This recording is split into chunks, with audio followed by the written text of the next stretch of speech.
All right, this is Cosmo, and this is Cos's roadmap to success. She's a great little dog. I mean, I've worked with a lot of Sheebas, and she's probably the best trained Sheeba and the most responsive Sheeba that I've ever met. And she still has a lot of standoffishness, but that's for Sheeba as she walks off camera. But the Guardians have done a really good job of getting her to sit for a lot of different things. They had some rules and structure, which a lot of my clients don't have any. So we started off in the session by talking about other things that we could do in terms of structure to help the dogs start to see and identify the humans as being the authority figures. Dogs are all about what they see us do, so it's important that we're consistently enforcing rules and boundaries and rewarding proper or desired actions and behaviors, so that way we get both sides of the coin. Dogs are all about what they see us do, not what we actually do. So some of the rules we went over is we have a little area right in here with the table between two couches. When the humans are eating, the dog should not be allowed between the two couches in this area at all. The rest of the time she can come and go as she wants. When the humans are cooking food in the kitchen, she's not allowed there. The door, when we're greeting people at the door, I would maybe move it a little bit further away than what I was doing. I demonstrated this, the door exercise, but I would probably move it maybe on the door side of the refrigerator. As imagine there's a line going across there, and that's where she's not allowed to go. Now for dogs, it's all about what they see us do. She started barking as soon as she saw someone at the door. I hissed, she continued barking, I marched over there. As soon as I marched over, I didn't even get to where she was, and she walked away from the door. So what we want to do is make sure that we teach her that when somebody comes to the door, you're not allowed to go there in front of us. If the dog's in front, it considers itself the leader. So we should also teach her to wait at the stairs, and the humans go up the stairs and we call her. We go down the stairs and we call her. Come up with a specific command that means going up or down the stairs. Let me see, other rules. The humans were doing a good job with feeding her, but they were leaving some food in the bowl. So what I'd like to do is the humans always eat first. We put food in her bowl, she's not allowed to eat it, and she's already got that down.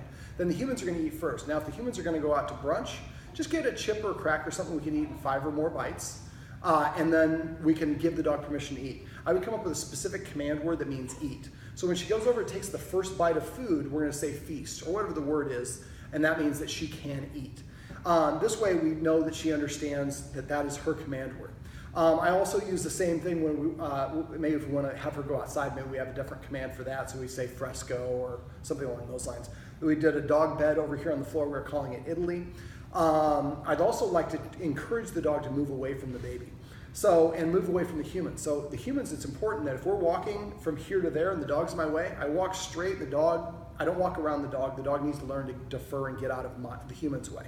It's gonna be easier for the adults to do this, but eventually that will help with the children as well, Let me see, I'd like to have the Guardians exclusively petting Cos with a purpose. That means that Cos is gonna have to sit. Now if Cos is already sitting, we're ask Cos to come and sit over here, or ask her to sit. The more that we ask her to do something before we pet her, the more that she feels like she is earning something through good behavior, and it's reinforcing a healthy leader-follower dynamic. I can't tell the humans what to do anymore, I can ask them. Now remember, if we come in the room, we see someone petting Cos and Cos is standing up, we're gonna say paycheck, that person stops petting. We say sit, she sits, we pet her under her chin, so we get that nose up orientation. We say just the word sit, we can turn and say I asked her to sit before you came downstairs. When she heard the flush the toilet, she stood up and I continued petting her, which as David says is allowed, which it is. I'd also like the Guardians to use passive training. So every time Cos comes to us, we're gonna pet her and say here. Every time she sits down next to us, we're gonna pet her and say sit. She's got that one down in spades. But down, I noticed upstairs, she knows how to lay down with the gesture, but not by the command only.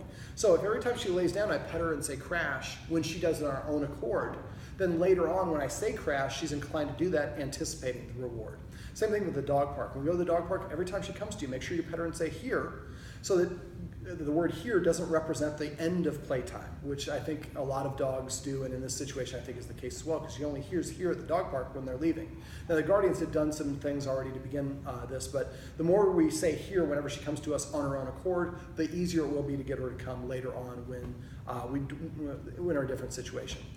Let me see, make sure the humans are always eating first, I covered that. Counter conditioning.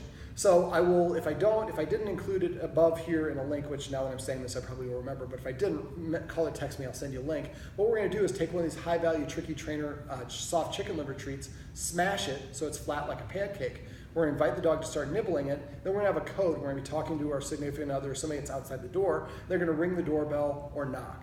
Now find out where your doorbell chime is. If it's right here, and the dog is this close, it's gonna be more intense. So we might move the dog into this little meeting room. or upstairs or somewhere further away, so we're lowering the intensity of it. The key for counter conditioning is the dog is chewing on something that it really likes first, then the stimulus happens. Now I didn't do it here, but usually what I do is I put the dog on a leash and I step on the leash so the dog can't move around. The more the dog runs around, the more worked up they get. And then I offer the treat that I would say the color, the number, whatever our code is. Every time I say a city name, you knock once or you ring the doorbell. At first we just knock just once, quiet, then eventually we're like, we want to gradually increase the intensity until we get to the real world situation. So that way when we get a real UPS knock, which is like that, or a regular person's knock, the dog is able to not bark. And since we have a newborn baby in the house, teaching the dog not to bark when the doorbell rings or there's a knock at the door will go a long ways towards helping that. Now, because she's also, what I noticed was she was noticing there's a little bit of a light gap around the door, so she can see sunlight is going directly towards the door. So if somebody passes the door, she sees the shadow. So we might want to move her all the way back to where the furthest point away from the door. She can still see it. We have her on a leash, or we let her chew on it, and then we might trigger somebody outside that passes the door. So now she's been counter conditioned that when someone passes the door, something good is happening, not I should bark and charge at the door. Now I tried to get her, I was trying to actually pick Kaz up to have her here on this video at the end of the session, and she made it clear she did not want to do it. She kind of growled and she kind of started biting at me. It was a good bite, if there is such a thing, and there definitely is. This means that she has bite inhibition. When dogs typically bite to correct, they are very consistent. I see a lot of people, she was missing me, trying to bite me. She wasn't missing you. Dogs are very precise with their movement. You might want to put your knee up and do that. I talk forever. But the idea is we want the dog to have a positive association. So this way, if every time somebody passes by, she's getting that treat, she starts to have a more positive association. For the bite inhibition, every time that, what I had done is I had kind of grabbed her collar. She bit at my hand several times, but did not bite very hard, and certainly did not draw any blood. Dogs, when they typically nip to correct, they do it with the same intensity. She was making it very clear she did not want me to pick her up, so I didn't. I didn't let go because that would have told her that the bite and growl and nip got her freedom. As soon as she settled down, I let go. I didn't continue pushing to do what I wanted her to do, but the fact that she didn't draw blood or really bite me tells me that we have a good situation here for the baby, because we want to make sure baby's skin is a lot thinner than ours, and we're also wearing a lot of clothes that babies aren't. So if a dog thinks it's its job to protect the baby, then it's also the dog's job to correct the baby. So that's why it's going to be so important for the guardians to consistently enforce these rules and boundaries, so each time they do, the dog is going to develop a little bit more respect for them as an authority figure. Now, I also went over the escalating consequences I like to use. First one is we hiss. We hiss one time per incident. We do that before the dog does the wrong thing. So let's say that the baby's here on the floor and the dog's looking at her and growls, we hiss. Or just the dog is staring. Remember, staring is usually the first communication. Staring or freezing. Those are two big warning signs. So if you see Kaz freezing or staring, especially turning her head and staring, that's a warning to the baby. You need to disagree with that. Anything your dog is doing when you pet it is what you're rewarding.